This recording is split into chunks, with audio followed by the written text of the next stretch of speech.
now there comes a stage where there will be intermittent tests going on, right? So once what Dronacharya thinks is, I need to test all these kids for their archery skills, and he makes a eagle made out of a metal, and he places it in a very very far away place, at a huge distance. He places it, and then he asks the kids to hit the eagle on its neck, exactly on its neck, and the head should fall on the ground. That's what he says. And then he calls upon Dharmaraja. He asks Dharmaraja, aim, aim to that birdie. He aims, and then he asks, what can you see? Can you see me? Can you see your brothers? Can you see the tree? Dharmaraja says, yes, I can see all of those. Then he says, you're not eligible to release the arrow. Go back and sit. He does the same with Bhima. He does the same with Nakula, Sahadeva, all the 100 Kauravas, all of his students basically. He does that. And everybody says, I can see the tree, I can see the branches, I can see the leaves, I can also see the bird, I can see you, I can see my brother. Everybody says that. And everybody is disqualified from releasing the arrow. Then he calls upon Arjuna. He calls upon Arjuna and asks him to aim at the bird. He aims at the bird. And the same question Dronacharya asks. And when Dronacharya asks this question, Arjuna says, I cannot see you. I cannot see any of my brothers. I can't see the tree. Then he asks, can you see the bird? He says, I cannot see the bird. Then what are you seeing? I'm seeing the neck of the bird. That's the only thing I can see. I'm not seeing anything else. Then he asks, release it immediately. He releases, and it goes exactly, strikes the neck, and the neck falls down. So that is the level of precision that Arjuna has achieved over so many years of practice. Yeah. So what does this mean? That he is focused. He is focused. What is a lesson for all of you from this? Only focus on one thing. Only focus on one thing. Yeah. Focus, practice, constantly practice, put your efforts, give your 100%, and you will be able to achieve anything. That's the lesson. And your teachers or your anybody, just because you're paying a fee and going to their institution, they don't teach you. They teach you with a lot of interest. If they see that thirst of learning in you, if they see that you are interested in learning, that is when the person who is teaching will also have motivation to teach. If you are not showing that kind of intention, they will teach you because your parents are paying money. There is a difference between teacher taking so much of interest and teaching, right? That is what it shows. Dronacharya is the teacher for everybody. But only Arjuna got so much of teachings, so much of learning. Not everybody got. Why?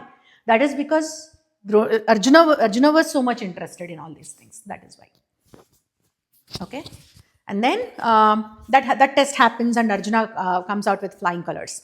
And Karna is also one of the students of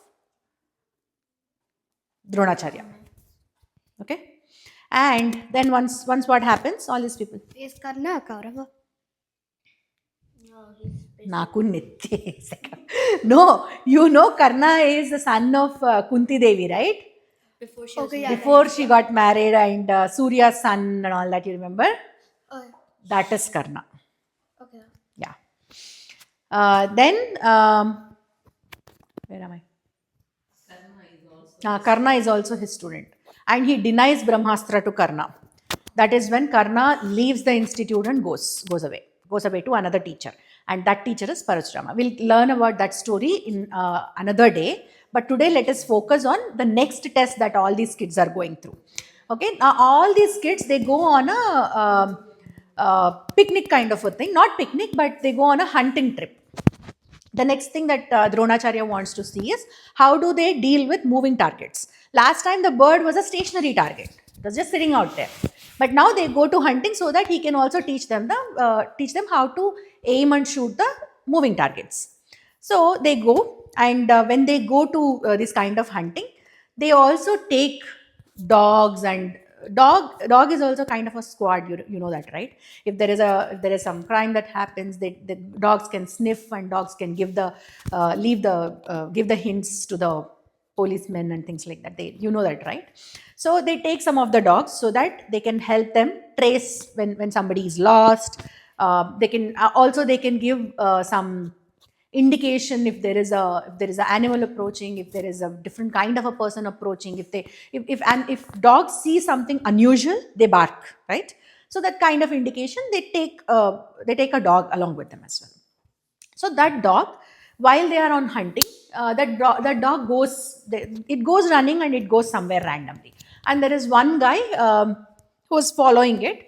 And while it barks, it comes across Ekalavya. Ekalavya is a tribal person, and the way he dresses is very different from what the dog has been used to. Dog has always seen the princess and the elaborate, beautiful clothing and all that, right? This guy is dressed in a very shabby kind of a clothing, and immediately the dog is agitated and it starts barking, and Ekalavya gets irritated by that bark. And then he shoots arrows, 7 arrows into the mouth of the dog, in such a way that dog cannot close its mouth. So one arrow is like this. It goes and stands like this. Like you have two jaws here, it stands like this. Some arrows are like this. So you if they are in that kind of a thing, right? In kind of that kind of posture, how can the dog close its mouth? It cannot close its mouth. And then the dog goes running to their masters to get relief, to see if they can help the dog. And then all these Pandavas see the dog and they're astonished with the kind of skill that particular archer has released the arrows. They're surprised, like, who on earth can do this? None of the students, we have thousands of students in our college, in our university, but none of them has this kind of skill set. Who could be this person? And they go in search and they figure out that there is someone called Ekalavya who's doing that. And they inquire Ekalavya, and Ekalavya says that Dronacharya is my master. And then Arjuna immediately thinks, Dronacharya promised me that he'll make me the greatest of the archers. How come this guy is student of Dronacharya? None of us know about it, and he's doing this kind of miracles. And then slowly that night or next night, he's serving his teacher, Dronacharya. Arjuna is serving Dronacharya, and he brings up this topic in a very soft manner. He cannot question his teacher. He cannot be rude. He cannot go and, you know what, my tata is paying you so much money. You're teaching all your skills to somebody else. Is that how you do it? He cannot do that, right? He's his teacher. With all due respect, he gives the detailed account of what they have seen. And he also at the end says that guy claims to be your student. That's all he says. He doesn't question his teacher, but you promised me this. See what happened now. Nothing like that. And then Dronacharya is immediately alerted. Dronacharya doesn't say anything, and next day he goes and he meets with this guy, and Dronacharya over a period of years forgot that this guy came. He denied education, all those things. He totally forgot about it. And then he introduces him to be Ekalavya, and he reminds that, you remember, I came to you, but you said that you can't take me as a student. But I have done this. I have made this statue, and in front of the statue, I have been learning archery for so long. And I'm glad that you came. I got your darshan today. I'm extremely happy. He says. Then Dronacharya says, okay, you have learned archery from me, and I am your guru, right? He says, yes, you are absolutely my guru. You are my role model. Without you, I would not have been able to learn this archery. So you are my guru. Then Dronacharya asks, give me Guru Dakshina. Will you give me Guru Dakshina? He is extremely happy. Ekalavya wants to give Guru Dakshina. He says, anything that you want. Do you want this entire forest for yourself? Take it. Then he says, I want your right thumb.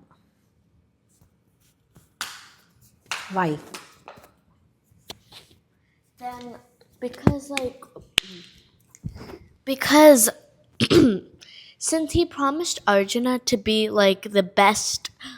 Okay. No. So first of all, first part of the question: what happens if you take off right thumb? Then he can't shoot properly. And then why did this guy Dronacharya ask him to do that? Because you said that Dronacharya denied because he would probably be on the Adharma side, and he doesn't want him to. Exactly. That's 100% true. Everybody thinks that Dronacharya asked for the thumb just to keep up his word with Arjuna. That's not true. Even on that particular day, Arjuna was much more powerful than Ekalavya. because Arjuna also knows the other kind of weapons. He knows so many astras. Astras Ekalavya doesn't know. So there is no real threat to Arjuna not being the greatest of the warriors. But somebody like Ekalavya with that kind of character, having so much of skill, is dangerous for the world. What did the dog do? Did the dog go and bite Ekalavya? Did the dog harm anyone? So he could not take a dog barking, which is its natural quality. If this person cannot stand that kind of natural things also, then he is very dangerous to the society. That is why Dronacharya decides to take the thumb of Ekalavya. It is not because of any other reason. It is not because of jealousy. It is not because he has to keep up his word with Arjuna. If that is the case, he would teach Arjuna even more archery, right? But he would not sabotage somebody else's future just because then if he does that, what kind of a master is he, right? So that's not the case.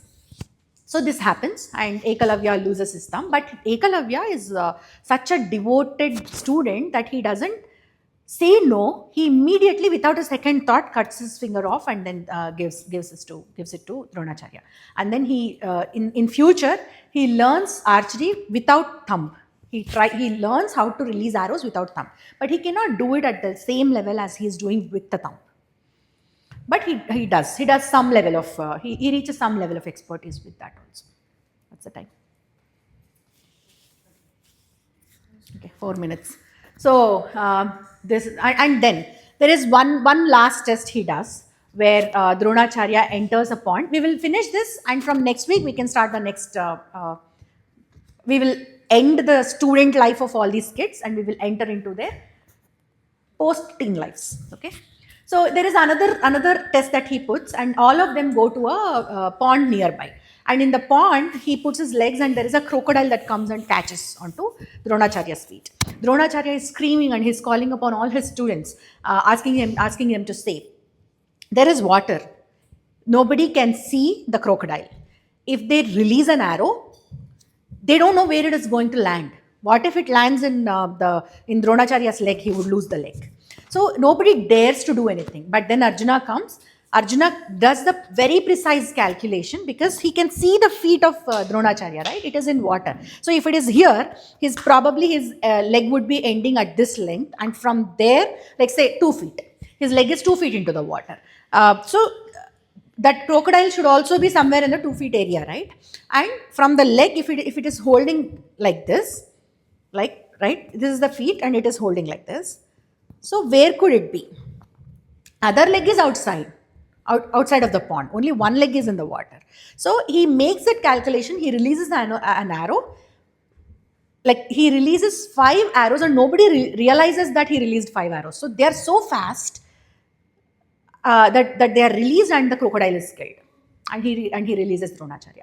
Dronacharya is extremely happy now.